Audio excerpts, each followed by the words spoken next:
Well, good morning. Welcome back to the Broadcast Retirement Network. I'm Jeff Snyder. This is BRNAM for Friday, April 14th, 2023. And our top story today, sustainable investing funds decline in 2022. Should you be concerned? And joining me now to discuss this and a lot more, Bob Collie is with Collie ESG. Bob, it's always great to see you. Thanks so much for joining us on the program this morning. It's good to be here, Jeff. And it's good to see you. I love when you're in the UK, but it's great to see you again in the US. Hope you're having a good trip out here. Yes, back on the West Coast, always fun. Yeah, absolutely. All right, Bob, I guess in this first segment, I want to talk to you about sustainable investing returns. And from what I've read, and I want to get your clarification and thoughts on this, is that maybe there was some underperformance relative to the market. And first, your reaction to that. How do you look at the market? And then what do you take away from if there was underperformance versus benchmarks? What's the takeaway here? So, I mean, first of all, obviously, every type of investment strategy is going to go through periods when it does well, and it's going to go through periods when it does badly. And so whatever you're investing in, you have to be ready for those ups and downs. That said, I think one thing to really remember with sustainable investing, ESG, this whole category, is if it was simply about this is a way that you're definitely going to outperform, and it's performance only, then we wouldn't be talking about it, because that's already how people invest. So it would be no different than saying, well, I like technology, or I think technology is overpriced, or whatever your investment theme is.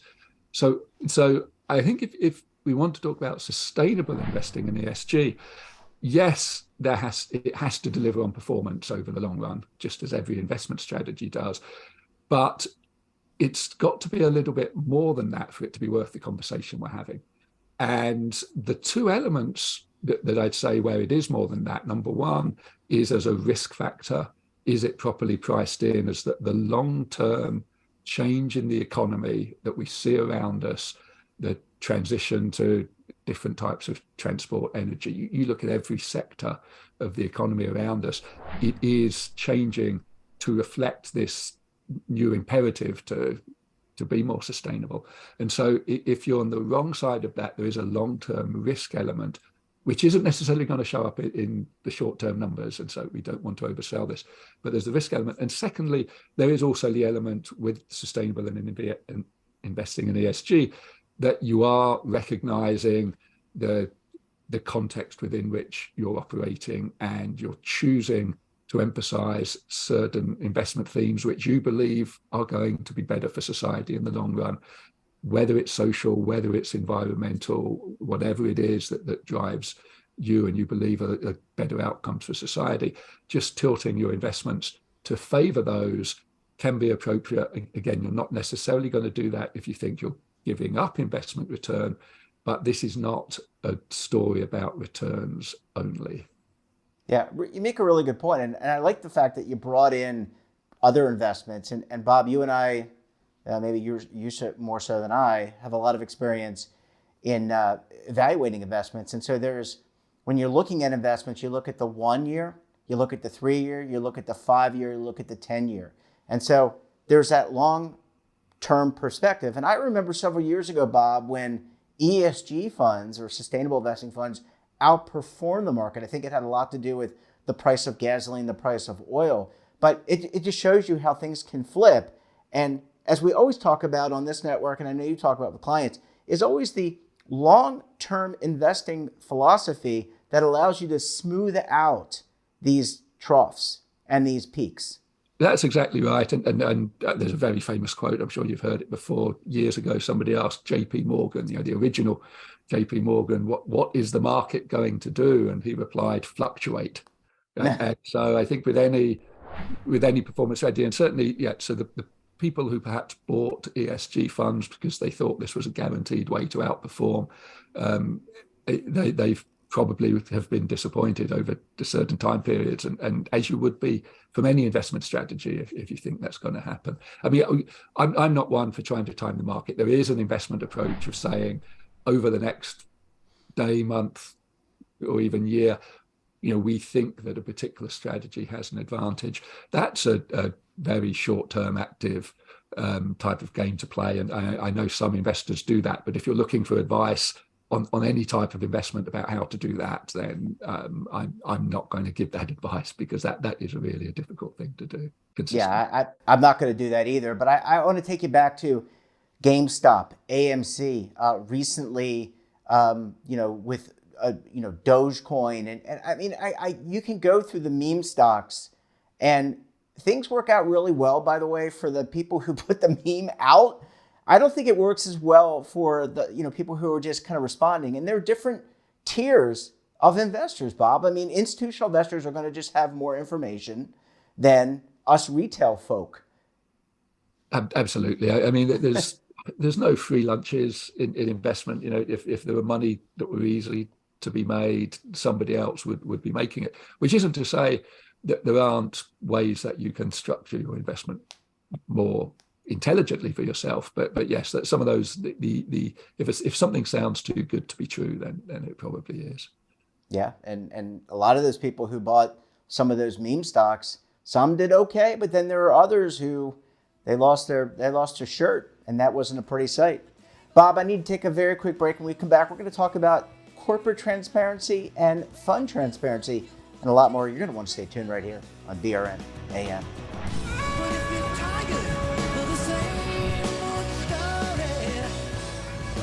Imagine a new television network that will make you richer, healthier, and in control of your financial future.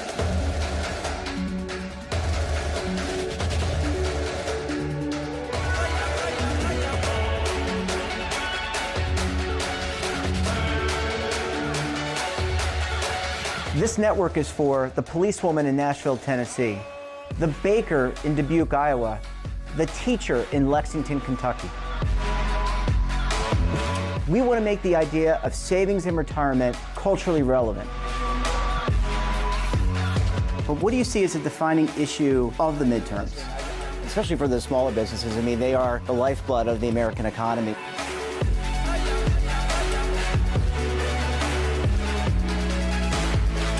Featuring exclusive interviews, current affairs, and docuseries.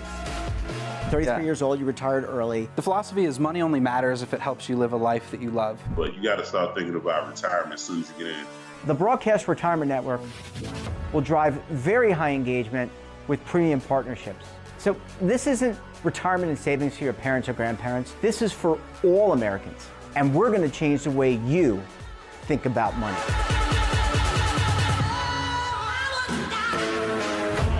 Welcome to the next frontier of retirement and savings.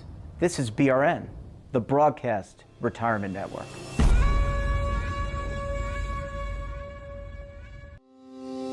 Invesco's latest Show Me the Income study reflects on the evolving retirement industry today as it faces the pressing need to help participants turn their defined contribution plan savings into long-term retirement income. Key findings from the research uncover that nearly 7 in 10 participants fear running out of money in retirement, and only 22% were very confident they could create a retirement income strategy on their own. What can employers do to help? To learn more about the study and request the white paper, visit Invesco.com/retirement income or contact your Invesco DC professional. Cited research is based on Invesco's work with Greenwald Research. Invesco is not affiliated with Greenwald Research. Invesco Advisors, Inc. is an investment advisor that provides investment advisory and does not sell securities. Invesco Distributors, Inc. is the U.S. distributor for Invesco's retail products and private placements. Both are indirect, wholly owned subsidiaries of Invesco Limited. Tax audits, tax liens, Wage garnishments. Every day we hear stories like this about good folks who are simply struggling to pay their bills.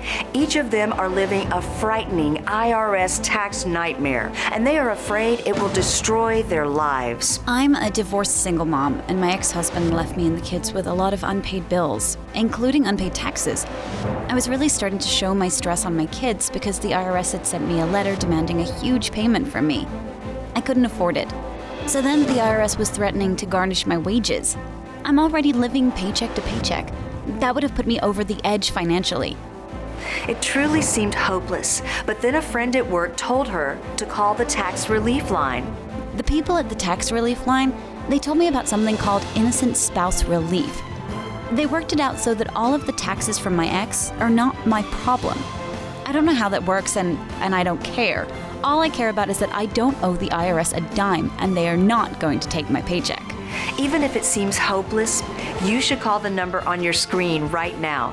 There is absolutely no cost for the call or the consultation.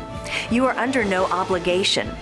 If you are worried that the IRS could garnish your wages, seize your assets, even take your home, call us right now. The Tax Relief Line is here to help you. Now you have a knowledgeable, professional team of tax experts that are ready to negotiate with the IRS and fight for you to save you money. The Tax Relief Line's professionals have successfully negotiated thousands of cases, reducing and sometimes even eliminating the tax debt for their clients. It's very easy to get started. Simply call the number on your screen right now. You don't have to live in fear anymore. The call and the consultation are free. Welcome back. We're talking to Bob Collie this morning of Collie ESG. Bob, thanks so much for sticking with us this morning. Really appreciate you hanging around for segment number 2. Oh, it's always a pleasure. And by the way, joining us from the West Coast of the United States, Bob, so great to have you here in the US of A, but we also love our great friends in the UK as well. Bob, let's kind of carry over the conversation, because a lot of what you and I have talked about over the years, and here we're coming up on, I think we've been talking together for about 2 years now. A lot of it is now hinged on transparency. How are we doing, and I say we, I mean the corporate community, the investment community, how are we doing with kind of shedding some light on these corporations and maybe what they're doing on certain policies?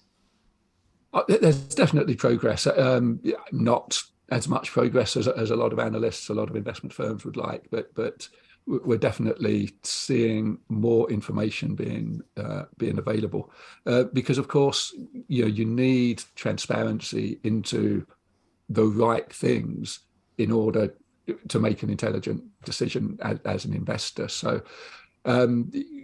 again, sticking with the sustainable investment theme, one of the things that makes transparency around that quite challenging is if I'm looking at an oil company, perhaps you might say, well, that there are obvious environmental questions that I want to know, and I know what to ask them. But what about the social questions? Which are the right questions to ask? Some investors care about gender diversity, for example. Others really don't care about that at all. But there are other factors that they'd say these are the things that's the most important for me as an investor. And so we're still at the stage of kind of trying to work out, A, what it is that different investors want from companies in terms of the reporting in order to understand the business better. But B, what's the right type of information for different types of company? Because if I'm analyzing your financials, it maybe doesn't matter if you're an internet company or a mining company or a transport company. The financials work pretty much the same. But these other factors that I want to know about, the social impact, water usage, indigenous rights, there's a long list of these things. Most of them are irrelevant for an awful lot of companies. If I'm talking to a technology company, it maybe isn't as important to understand what they're doing around pollution as it is for a mining company, and other issues go the other way. And so instead of just saying, oh, here's the 10 things I want to know from a company, it's here are the 10 things I want to know from a mining company. Here are the 10 things I want to know from a technology company. And that gets very complicated very quickly. Companies, understandably, get a bit fed up with it when they've got hundreds of questions coming from hundreds of different sources, all of which are slight variations on the same theme.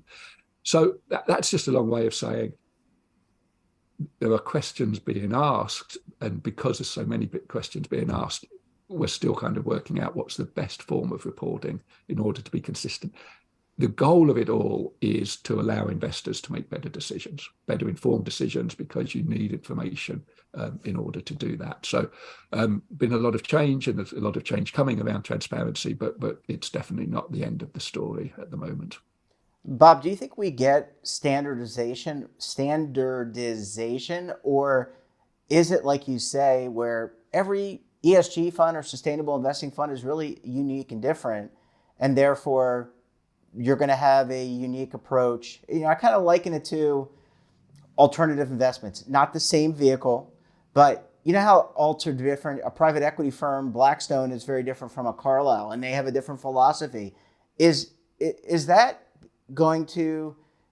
more the model, or is there going to be standardization across the industry? That's a very good question.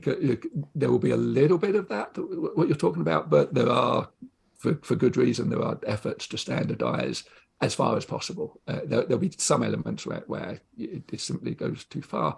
The differences are too subtle for standardization to work, but globally there have been some good initiatives around, for example, something called the TCFD, the Task Force on Climate-Related Financial Disclosures. And this is a framework that says this is a single way in which companies can report what is their carbon footprint, because obviously lots of people are interested in that.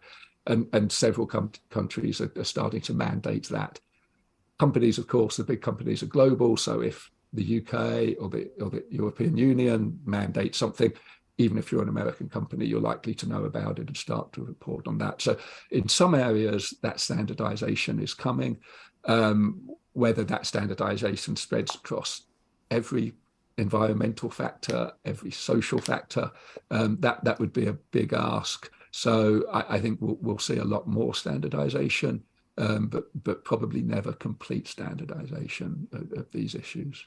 And that really is the beauty of the market, as you and I have talked about. I guess last question, let's flip everything on its head, and let's talk about these fund companies and making sure that, and by the way, this is the case not only in sustainable investing, it's any traditional asset class, making sure that the investment company is doing what it's saying it's doing on behalf of its shareholders, share owners, people that own shares of a particular fund. We've heard there's a term, greenwashing, that, so-and-so is not doing what they said they were going to do. What about enforcement there? I mean, just based on talking with you over the last 24 months, it just seems like a big ask. They ask the Securities and Exchange Commission to monitor X number of funds and to make sure that they're doing what they say they're doing. I mean, it really isn't that up to the market and the investor? Well, yeah.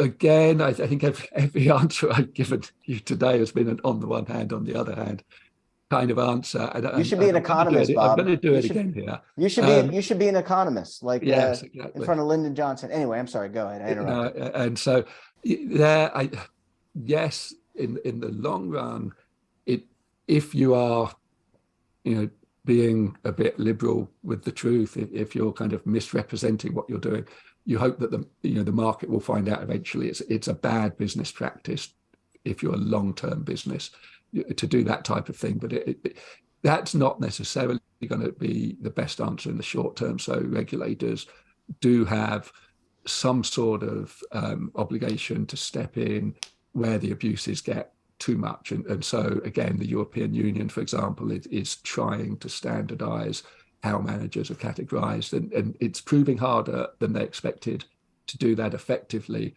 But I don't think we can say it's all down to the market. Ultimately, the market will have its say, but this is something where I think you have to have intelligent regulation working to guide the market, but the market doing the legwork within the framework that the regulators have set. So again, it's a joint effort there, I think, is what's needed. Yeah, and ultimately the market will decide whether or not someone is maybe rightly or wrongly telling the truth or not telling the truth, or maybe telling some fibs.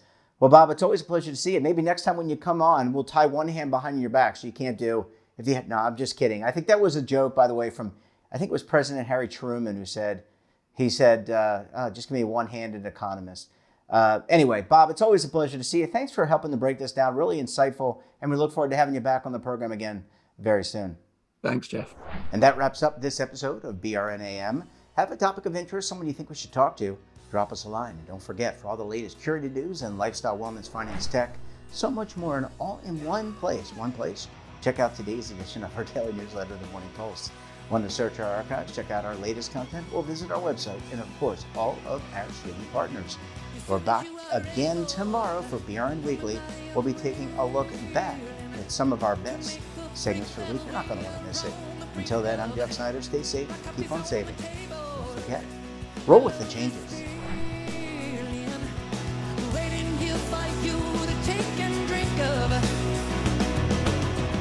But if you're tired of the same